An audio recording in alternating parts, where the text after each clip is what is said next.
हर सुबह दादा करीम गांव की गलियों में टहलते थे, सबको मुस्कान के साथ नमस्ते करते। उनके रंगीन पोटली को देखकर बच्चे खुश हो जाते। करीम के घर से थोड़ी दूरी पर अयान अपने डेस्क पर बैठा परेशान था। उसके सामने बिलों का ढेर था और उसकी दुकान बंद हो चुकी थी। हिम्मत जुटाकर अयान करीम से मिलने चला। उसने सुना था कि करीम की पोटली में खुश रहने का राज है। करीम अपनी पसंदीदा बेंच पर बैठे थे। सूरज की हल्की रोशनी उनके चेहरे पर पड़ रही थी। उन्होंने अयान को देखा और मुस्कुराकर उसे बैठने का इशारा किया। दादा करीम, अयान ने कहा, आप हमेशा इतने खुश कैसे रहते हैं? मुझे तो अब जिंदगी में कोई खुशी ही नहीं मिलती।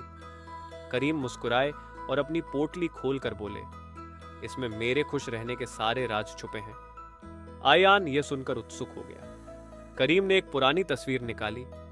यह मेरी पत्नी अमीना की है, उन्होंने कहा।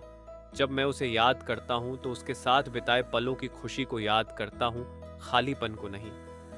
ये पत्थर उस नदी से है जहां मैंने अपनी सारी जमा पूंजी खो दी थी, करीम बोले। इससे मैंने सीखा कि पैसा आता जाता है, लेकिन रिश्ते और दयालुता हमेशा रहती हैं। करीम ने एक सूखा हुआ गुलाब निकाला।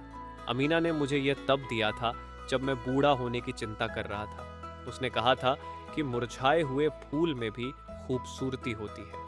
फिर करीम ने एक छोटी सी चिट्ठी निकाली। यह मेरी मुश्किल समय की याद दिलाने वाली चीज है, उन्होंने मुस्कुराते हुए कहा। चिट्ठी पर लिखा था, यह वक्त भी बीत जाएगा। करीम बोले, जितनी भी मुश्किलें हों, याद रखो कि दर्द भी हमेशा नहीं रहता। अयान चुपचाप बैठा रहा और करीम की बातों पर सोचने लगा। तो खुशी का मतलब दुख से भागना नहीं है?